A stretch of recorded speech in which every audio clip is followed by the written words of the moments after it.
Allison, thank you for doing this. I was just telling you, this is the first episode of Let's Grab Coffee in almost over a year now. So it's So been on a honored. I hiatus. feel pressure now. I'm like, I gotta really show up. We're delivering an amazing one, to kick off not only 2024, but the comeback of the podcast. I really appreciate you being here, a fellow of the Midwest. We were just saying a fellow Yep. of Northwestern. There's a lot of crossovers between us. And you're building something super exciting with Parentally. So really excited to Thank you. chat. Well, I'm really excited to be here. I always love to start with kind of your background, write the story, what led you to the seat now as CEO and co-founder. And we're going to get into the business in a bit here. But one of the things that stood out to me the most is you're a fellow kind of sales slash business development connoisseur. You love the adrenaline, the rush of sort of transacting and deal making. Why sales early on in your career? What was it about sales that made you fall in love? That's a great question. I fell into it. So I actually didn't really start doing sales until my whole background is like all over the place. I did a little bit of everything, went to business school, and then realized I wanted to learn how to actually run a company, and somehow convinced a startup to hire me as general manager of Chicago, which Hmm. involves everything, right? It's like you're sort of like the mini CEO. And what I discovered very quickly was at the end of the day, sales is the lifeblood to almost every organization. And that if I wasn't going to get that figured out, then like, who cares about everything else? And so it was a little bit of like trial by fire where I realized you have to learn sales if you want to run a successful business. And from there, I was at that startup for 4 years. The startup ended up getting bought by WeWork. But while I was there, I really forced myself into the sales side. Like I went from general manager, I helped launch our enterprise initiative, like moving up market into other customers, and then realized I was really good at sales, started to study it, and then built out the enterprise sales team. And I honestly think that it is, like, I shouldn't say this publicly, it is my secret weapon in building Parentally, because sales is really, really, really important for everyone, but it is especially critical when you're starting your own business.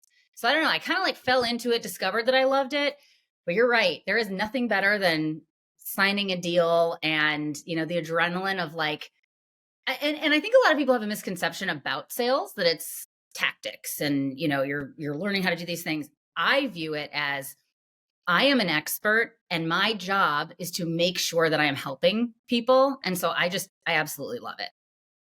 Yeah, and well, thank you for that. And that's kind of the second parlay that I wanted to bring up with you is because sometimes I felt that connotation, the negative connotation of being placed in the Mhm. sales business development category.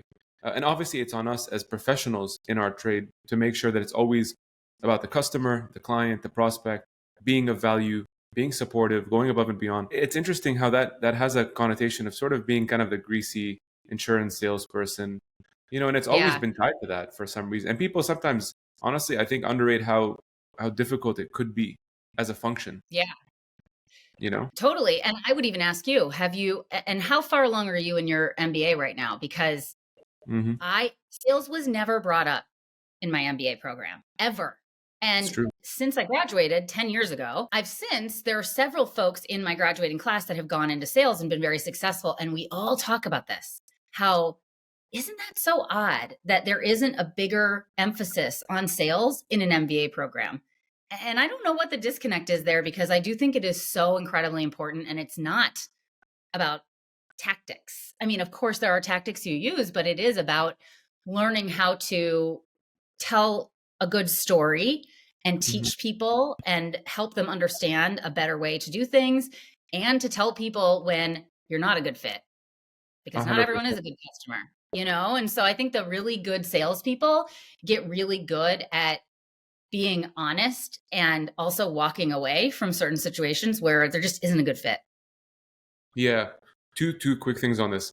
So in the executive MBA at Kellogg, the one thing I also realized, true, there isn't a specific, at least that I've come across, there isn't like a sales 101 course. What there are though is courses like selling yourself and your ideas, or Really? yeah, like a venture discovery course where Okay. weaved into the programming, you're naturally going to be pitching, kind of selling. But is it the Mm, 101? I haven't come across it. And it is a good question as to why that is. Because to your point, one of the things that I found the most interesting and challenging to learn in sales and biz dev is, and you can really only get this from experience, is all the nuances in between. You might be a Mm-hmm. prospect. We get on a call in the morning. I feel that you don't even want to talk about the product. You Mm-hmm. almost want to talk about something you might be going through, something on the self-development side. We weave that in for 25 minutes. I'm not going to end the last 5 minutes pushing the product or service on you. I'm going to say, Allison, thanks Right. for that conversation. Listen, 5 minutes. I'd love to sort of end it just on a personal conversation. I'll follow up next time and we'll pick this back up on the other category for us. Mm-hmm. I'm just glad we got closer, like good connection between us. And now I know something new, right? A bit of Mm-hmm. a nuance though. That's my, like, and you only pick that up over time. Yeah. I also tend to gravitate towards enterprise sales because it's never straightforward. So it's never you Right. show up, you pitch your product, you close a deal. It's always a partnership. It's back and forth. It's discovery, and so it doesn't feel the way that we see on TV. It does feel very much like we're here to figure this out together and to build this together with the buyer, really. Now, the interesting thing also about your career, we kind of uncovered the sales leadership genius behind Parentally. But when you were already in a sales world, right? Very demanding. Also, the one thing people don't realize, it's very gray. I mean, it's sort of, to me, it's a gray area in terms of objective. There's metrics, and it's always your last sort of best quarter. That's the thing in sales. Hmm. It's not really, the duration isn't for 2-3 years. And wow, Allison has a massive runway. It's like basically what Allison did last month, last week, yesterday. And you have to sort of Totally. refresh that every single day and reprove or revalidate that execution and the performance. You have those two stressors while managing a team, and then you have your first child. Walk me through, as someone who's like a high performer in a high functioning role, what is your experience at that point? I mean, it was in hindsight, there's so many things I should have done better, which are things that we now tell people in our Parentally program. But the second that I became pregnant, after, of course, the joy, we'd been trying to get pregnant for some time. And the second after that joy, sort of like that feeling washed over me, the next feeling was fear about my career. Because I think for anyone who has put a lot of time and effort into building a career, and then you start to think, well, wait a minute, I can barely step out for a 1 week vacation. How in the world am I going to step away for 3 months? And especially in a sales role, to your point. And at the time, it was even more complicated because I was in a player coach role. So I was still selling a little bit while also managing a team. Mhm. And because, nothing is ever easy, I had a direct report, a sales rep who was also pregnant. And she was due 3 months before me. And so I was looking at this situation going, oh my gosh, I've got one out of I think I had like 3 or 4 sales reps at the time is pregnant. I'm still selling. I'm going to be going out. How do you handle this? And there are a lot of things that I thought about, both like how do we keep sales going while we are both out? But also like, what about my team's goals? And what about my commission? And I did not handle it correctly. Basically, the way, and I don't think it was my employer's fault. I think they had no idea too. They were just like, I don't know. What do we do? We've never had really anyone go on parental leave here. We're a startup that, the average age is probably like 24, much less a sales leader and a sales rep. What do you do about their commission? And so it was super complicated, especially from a pay perspective. Then, of course, we return from our parental leaves and we have no pipeline. And that's really hard. So it's like, we weren't selling. We also weren't building pipeline. So it's incredibly difficult to return to work and be successful. And I was switching roles when I came back. I mean, it was just sort of like this big mess of what do we do with this? It was incredibly disruptive to the business. And I think that experience, the only reason I ended up staying an additional 2 years afterwards is I just felt so much lack of confidence. Like I was so Mhm. insecure coming back because my whole world had turned around and I didn't know. Maybe I'm just not going to cut it now. Maybe I'm soft now that I have a kid. And that drove me. And I feel bad for that version of me when I look back. I wish that I would have had like the confidence to sort of slow down, Mm. take a step back and say, okay, wait a minute. I'm not set up for success here.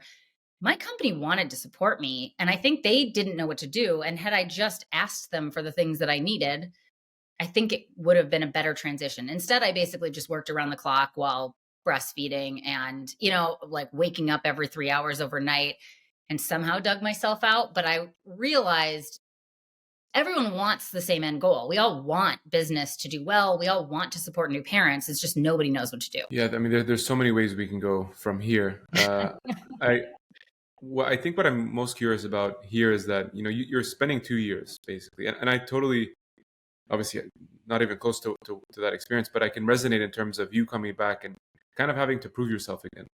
And Hmm. it's unfortunate because also this is like a very different version. Number one, number two, you've gone through this emotional, physical, maybe even spiritual transformation with Hmm. you, your child, your partner. There's a lot of changes, and so to be expected in a matter of weeks, let alone days, to just come back and be the Allison that was here 4 months ago is almost insane. Hmm. Yet I feel like that's kind of what has been expected previously. And to your point, it's a lack of resources.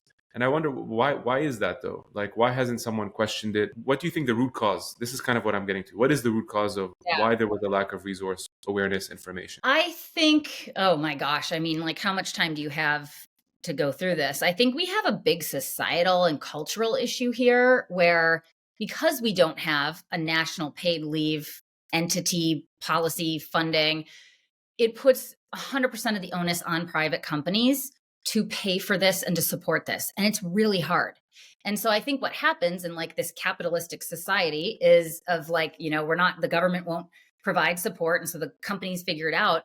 Well, they're under a lot of pressure to get you back as fast as possible because it's hard for them. It's hard for them to pay for your leave. It's hard for them to pay for a backfill. And so companies are trying to be supportive, but I think that there's just this like, well, we've given you 3 months. Now let's get back in.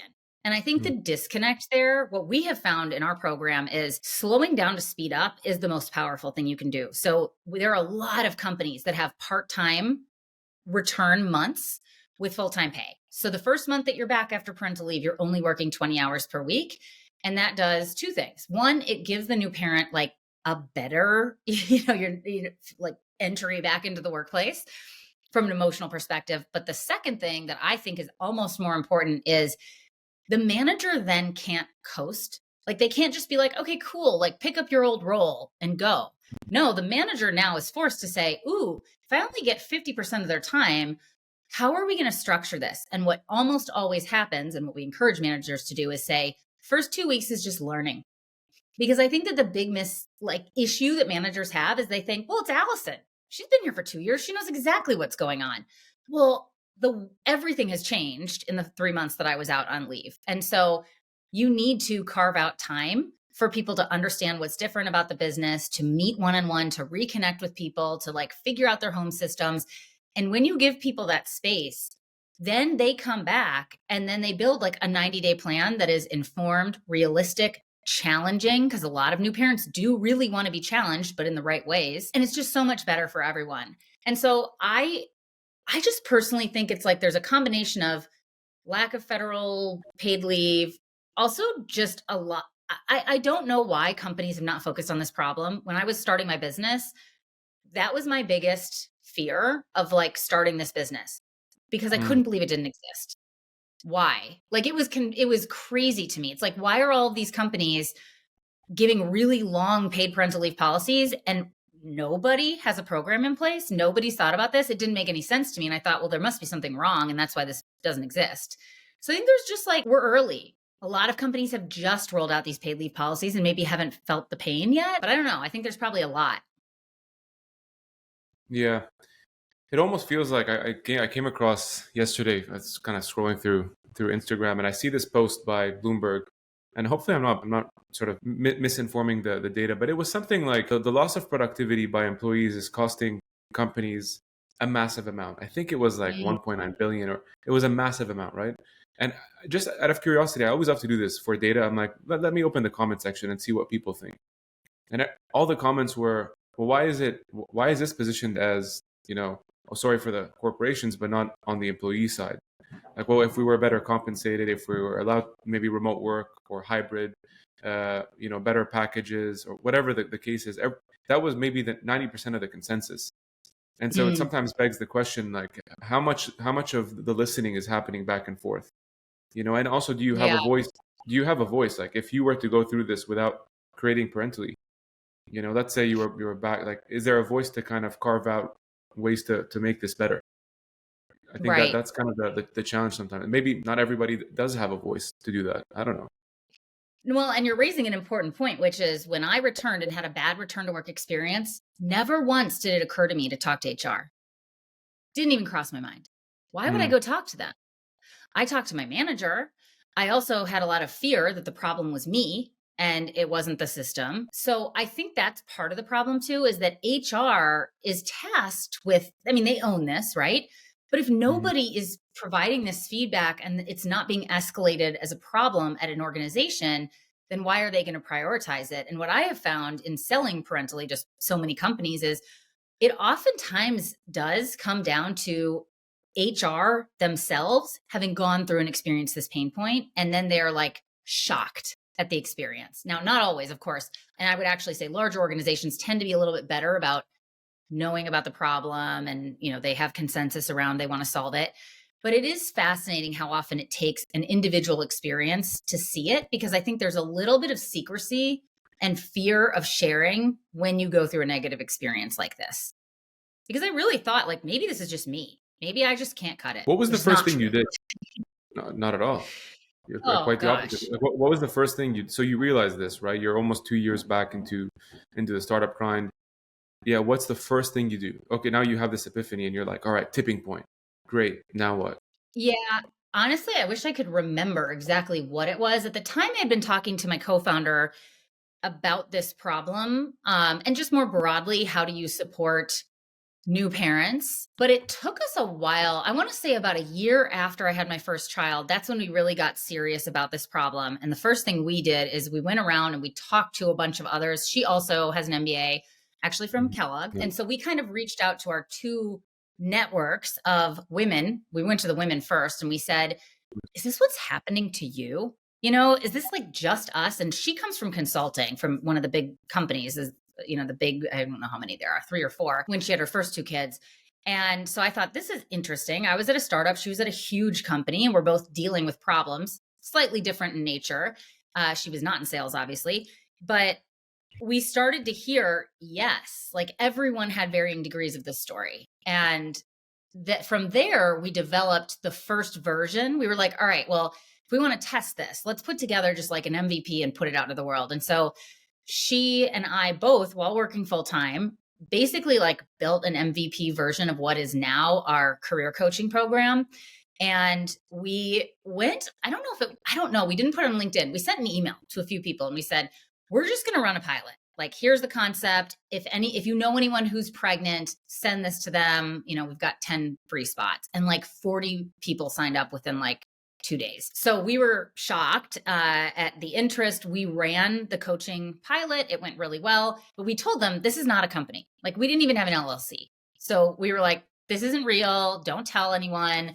Well, one of them did tell HR, who then called me, who tried to buy it. And I thought, okay, this is really interesting. So it's a funny story in the sense that we weren't even working weekends on it because we both had kids. So like the idea of nights and weekends working on this is like, no, we literally worked on this during the week from like, I don't know, 8 p.m. to 10 p.m. here and there over a very long period of time.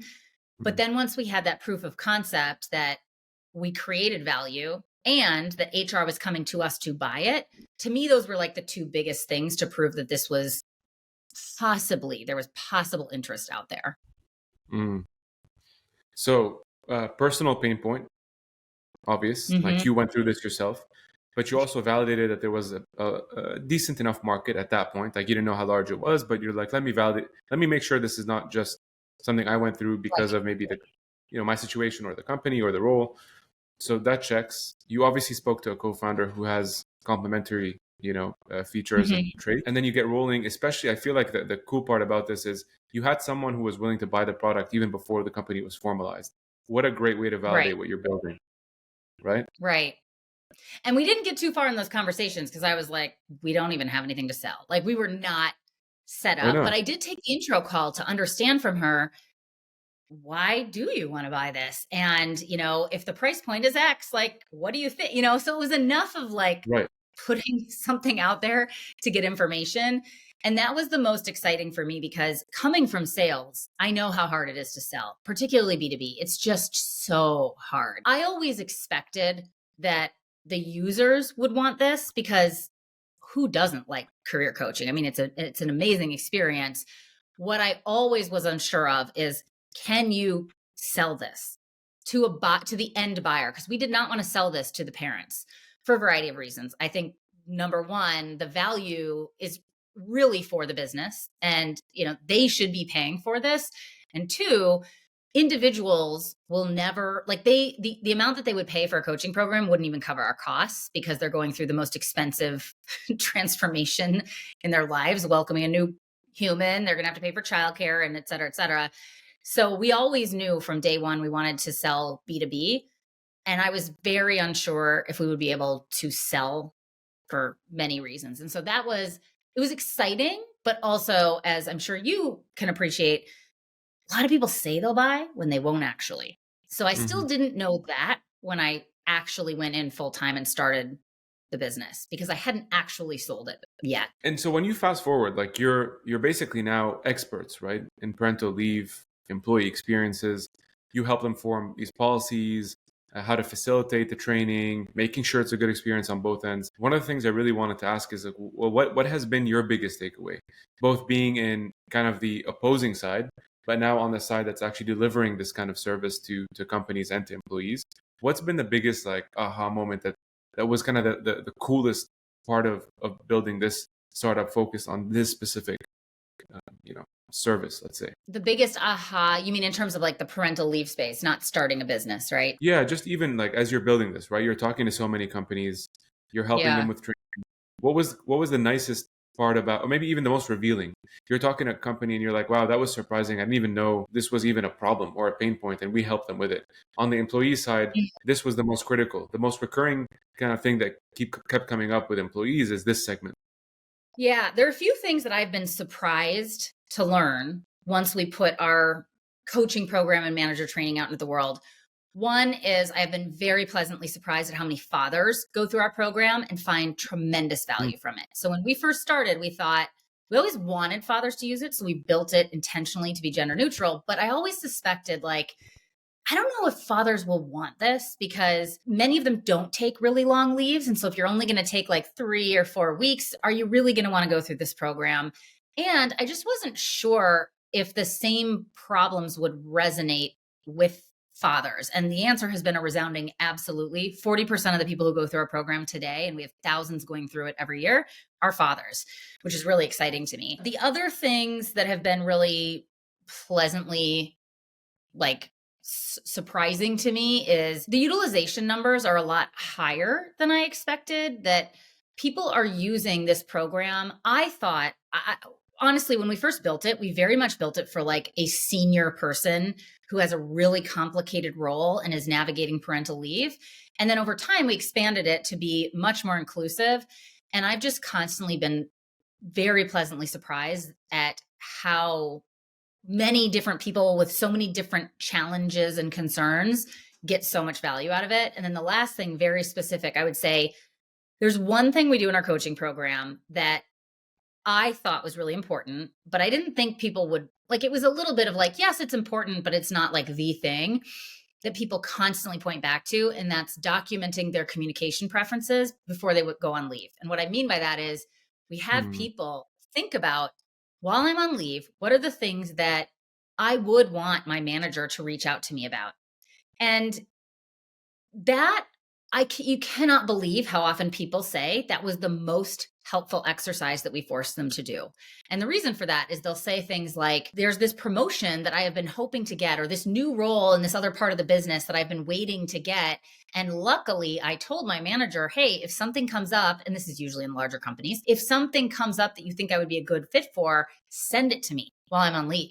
Things like that, where it's like, if you're not going to be my manager anymore, let me know. I want to know that right in the moment. I don't want to come back and add that to my plate of, be stressed about that, or I don't want to hear through the grapevine. So the communication preferences thing to me was really surprising, how important that turned out to be for so many people. So on that, I want to double down on the last point, because that is very helpful, making me think. And I shared with you, I don't have kids yet. We don't have kids yet. We're close to planning having kids. Mm-hmm. One of the questions I personally had selfishly wanted to ask you is, well, what can someone, and who's someone who's listening, who is close to having kids, what's the first thing that they should do with their employer? What are some of the top things they should think about if they're planning to? So they're not fully there yet, but is it maybe learning Mhm. about their policies, drafting, thinking about these lists? Curious. Yeah, I don't know that there's so much that you can do now other than this is going to be kind of like a funny answer. One is I would say don't worry. I think a lot of people who have not gone through this process, who haven't had kids, who haven't been pregnant or expecting, they see what society tells them that it's a career killer, especially for women. They see all of these things and they get really worried. That is not the case. And so I would say, don't worry. I also believe that there is no good time. And so I hear a lot of people say, should I try to plan, expanding my family around certain career milestones? My personal opinion on that is absolutely not, because there's never a good time, which means there's never a bad time. So that is my advice, is just like, don't worry about it. I've seen a lot of people feel more powerful advocating for a better paid parental leave policy when they are not expecting. So once Mm. you are, and this is especially, I would say, for women who are pregnant, there's a lot of insecurity. You don't feel like you can advocate when you're pregnant, oftentimes, for a better policy, and you feel much better when you're not yet pregnant, right? And so, like, I don't know why, but there's just like some psychology around that. And so I've seen a lot of people advocate for better parental leave policies before they actually need it, because it feels easier and more comfortable to them in that moment. So that's maybe the only thing that I would say, yes, that's like a fair thing to be thinking about, is understand your company's policy.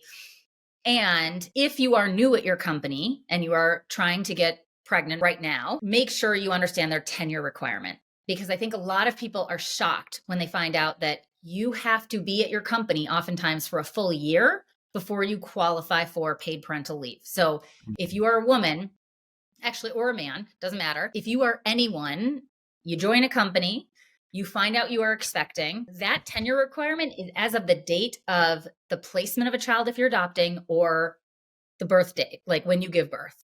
So, for example, for you, if your partner has a baby and you say, well, that's fine, I'm 11 months in, I'll just wait to start until after I've hit my 12-month mark. That's not how it works. So you've lost all paid parental leave because the baby was born at your 11-month point into your tenure. So I'm getting a little bit in the weeds here, but I think like checking out the tenure requirement is also something to understand, because many people will wait and they'll say, okay, we're going to wait 3 months until we start trying because we don't want to risk not qualifying for paid leave. No, see, that is very, very helpful. I mean, even stuff like this, what I really want is, for myself and for people listening, I think the most important is actually do a bit of the legwork and knowing the policies, knowing the intricacies of the company that you work at, generally. And also sometimes it's country specific. I moved to Chicago Yeah. from Toronto, right? Canada has a very Oh, different, right. right. Very different in Canada. There are big differences federally. There's differences provincially. So I think it is important to know, and it's better to do that before you are kind of in the midst of having kids, right? Like the 9 months kind of process leading up to. I feel like you have more time, maybe more energy to commit to Totally. it, and you're just proactive. That's basically what I'm trying to get at. And a lot of people who come from outside of the United States and then they come here, they are horrified when they find out what they actually get, Yeah. because it's so bad compared to everywhere else. That I was meeting the other day with a woman who's from the UK, and she got 4 months paid leave from her company here. And she was like, I know I'm not supposed to complain about that because that's so much better than most people. But she's like, this is just inhumane. It's just Wow. so different than in Canada and Europe and whatnot. Where it could be 6 months to a year, right? Like Oh, yeah. yeah, easily. We're going to get to more so like lessons learned for emerging Okay. founders. The one last thing I wanted to ask you about this from the startup perspective, again, hopefully very interesting to everyone listening who is in the process of building or wants to. The intricate piece in what you've built and what you continue to build is that you're serving a new category. I've heard you Mhm. say this on previous interviews, right? One of the biggest challenges you have, which you're excited about as a salesperson, is that you're sort of Mhm. selling into a very new vertical. It's not like you're going in, you're pitching a company that has a budget carved out for a different vendor, and you're kind of just asking for the switch because we're better. It's more about convincing, educating, and pioneering something that they may have never thought of. Yep. What are some things you can share in terms of lessons learned from selling into a new vertical? It's so hard. It's so hard. You know, I feel you. It's hard, but it's also probably a little bit of a competitive moat in that, like, if anyone's going to be able to do it, it's me. But it's really difficult, and most of our sale has nothing to do with what we do. Like, we don't even really, when we hold an intro meeting with a prospect, we're spending 80% of the time educating them on the problem and seeing if they recognize that they have the problem. And then it's almost like an afterthought of what we actually do to solve the problem. Everything is around, do you agree that this is a problem? Yes or no? And if yes, is this a big enough problem for you to want to try and solve it? Sometimes the answer is no, and if that's the case, like, we're here for whenever they change their mind. But it's really hard to convince people that they have a problem that they don't see. It does happen, but I would say there are sort of different paths. There's like the people who know that they have a problem, and then we go through a different sort of sales process. And there's the people that are like flabbergasted at the way that we describe the problem, but get it. They're like, wow, I have never thought of it this way. And you're exactly right. Well, then we have a different process with them, because oftentimes it's them going back and speaking to the ERGs, employee resource groups, talking to the caregivers at their company. Oftentimes companies will send out surveys to working parents, asking them about their pain points throughout, expanding their family. So it's a much longer process to understand and validate that the problem we said does exist.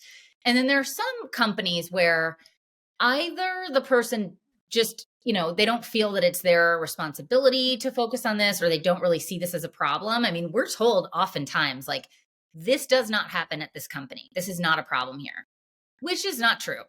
And I know it's not true, but there are, sometimes people think that, and they think this isn't a problem here. So people kind of fall into different buckets, and depending on where they fall, we'll take a different sort of sales process at that point. But it's hard. But I like that kind of a sale. But I guess I certainly wish, we talk a lot about like competition, and, if we had more competition, it would make my life a lot easier, because it is really hard to be basically like the only one out there talking about this problem. And I think the more that people are loud about the fact that it is incredibly difficult to go on parental leave and to not have business fall apart and not have their careers hurt, the better for us. If we have more people sharing their personal experiences, basically. Yeah, and I think it gets probably easier as time progresses. Like, I resonate from a different vantage point, even with what I'm doing for work. With the Toronto Stock Exchange, like, came kind of as a newer individual to the Midwest, and really positioning public capital in Canada as one of the options for companies to raise capital on their menu, but something they probably never thought about before for earlier stage companies. Right. And in the beginning, it was difficult because people were like, what? Go public in Canada? Like, I'm too early. This doesn't make sense. It's complicated. Why would I do this? I can just raise venture. And I found one of the easiest ways to kind of softly introduce it is speaking their narrative. So I knew founders and CEOs knew most about venture capital, venture debt. Like, that's something they were most familiar with. So instead of saying, hey, like, this is the option you're going to take, I actually sometimes will open by saying, this is not for every founder. In fact, like, this is probably not even going to, like, this is a 1, 2, 3 year timeline. All I'm trying to do is make sure you know about this, so that when you're evaluating your options, which every good company should have, you just make the best bet. That's it. And I think what happened was, like, introducing it that way initially was like, yeah, I'll give you 30 minutes. I'll give you an hour. I'm actually interested. Tell me more about this.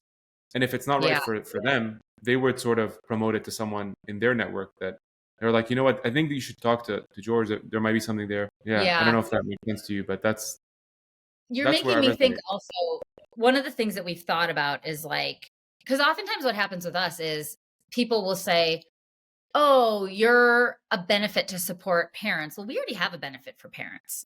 Well, that's not really what we do. I mean, we're a very specific thing that isn't even really a benefit. I mean, we are called a benefit and we use benefits budget, but, like, it's more like learning and development. It's like a business critical program that you set up. And so I think there's also, like, some thinking that we continue to do around how do we position ourselves and how do we explain how we fit into the whole ecosystem. And if what you're looking for is, like, to support all parents at the organization, that's certainly not us. So it's a good point. And it's something that we continue to struggle with, of, like, how do we position ourselves within, so that people actually understand what this is, so that they understand the problem. And we're also very comfortable with it being a long sales cycle. And so I love meeting with people. And if they don't feel the time is right, that's totally fine. And hopefully they follow me on LinkedIn, and then I'm in their face every day talking about, on their feed, talking about this problem. And eventually they'll get to the point where they understand it. And so I think like I'm a very patient person, as competitive and, as I can be. Very I'm also important. very comfortable waiting until they're ready. Very, very important to, I mean, patience in our world is the biggest currency. It's the hardest Yeah. because we're all driving towards a result. And in many cases, it seems short term, but I think what you're doing is definitely the right approach. You don't need me to tell you that, but I can definitely vouch. I wanted to end on one last piece, and I was thinking about how to position this towards the end. Usually I ask for lessons learned for emerging founders, right? Up and coming founders. What I specifically wanted to ask you is, what advice would you give to a founder who's also a newly, I don't know how you say this, like a mother who just gave birth, let's say, someone who has a child that's, let's say, a couple months old, a year old, basically how Allison was a couple of years back when she was still starting out parentally and she has a child or two.